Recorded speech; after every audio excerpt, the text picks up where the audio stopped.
सत्संगत जी बड़े प्रेम और सत्कार से कहना जी धन निरंकार जी। सत्संगत जी आज हम जानेंगे दीपावली से छठ 6 दिन बाद क्यों मनाया जाता है, क्या कारण है, क्या पाप लगता है। जानेंगे सब कुछ इस वीडियो के माध्यम से। आइए जानते हैं। सत्संगत जी इस वीडियो में बहुत ही अच्छे अच्छे विचार आपको सुनने को मिलेंगे। अंत तक देखिएगा इस वीडियो को। आइए एक कहानी के माध्यम से समझते हैं।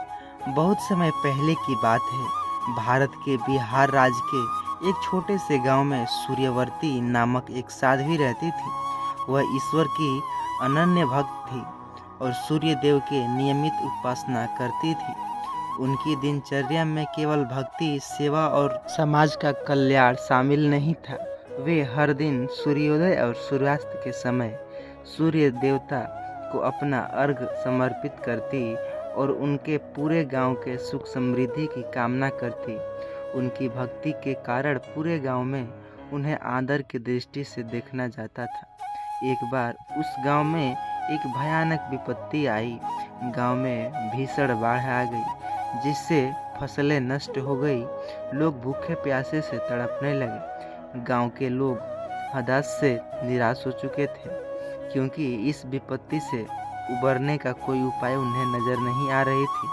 तब गांव के कुछ बुजुर्ग ने सलाह दी कि इस समस्या से उबरने के लिए सूर्यवर्ती से प्रार्थना की जाए, क्योंकि उनकी भक्ति और उपासना से अटूट शक्ति मिलती है। गांव वालों सूर्यवर्ती के पास पहुँचे और अपनी समस्या बताते हुए उनसे मदद की प्रार्थना की।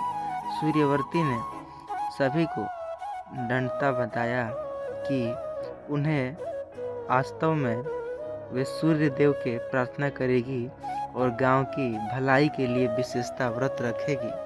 उन्होंने पूरे गांव को भी इस व्रत में शामिल होने का आग्रह किया और कहा कि सभी मिलकर सामूहिक रूप से ईश्वर से प्रार्थना करें। सूर्यवर्ती ने दीपावली के दिन गांव वालों को एकत्रित किया और उन्हें बताया कि वे 6 दिन तक सूर्य देव की उपासना करेगी, जिसका समापन षष्ठी के दिन होगा। यह व्रत विशेष रूप से सूर्य देव और उनकी पत्नी उषा को समर्पित होगा, जिससे उन्हें अन्न, जल और स्वास्थ्य का आशीर्वाद प्राप्त हो सकेगा। दिवाली के दिन सूर्यवर्ती ने गांव वालों के साथ मिलकर माँ लक्ष्मी की पूजा की और समृद्धि की प्रार्थना की। दीपावली की पूजा के बाद उन्होंने एक कठिन व्रत का संकल्प लिया। पहले दिन उन्होंने पूरे गांव को गंगा नदी में किनारे पर ले जाकर स्नान कराया और नहाया खाया परंपरा आरंभ किया। सभी ने स्नान के बाद स्वच्छ और सादा भोजन ग्रहण किया। इसके बाद उन्होंने अगले दिन खरना का आयोजन किया, जिसमें रात को केवल गुड़ और चावल की खीर खाई गई और उसी के साथ उपवास का आरंभ किया गया। दिनों दिन गांव का वातावरण पवित्र और ऊर्जावान होने लगा। तीसरे दिन सूर्यास्त के समय सूर्यवर्ती ने गांव वालों के साथ मिलकर सूर्य देव को सद्य अर्घ्य समर्पित किए। यह दृश्य बहुत ही भव्य था।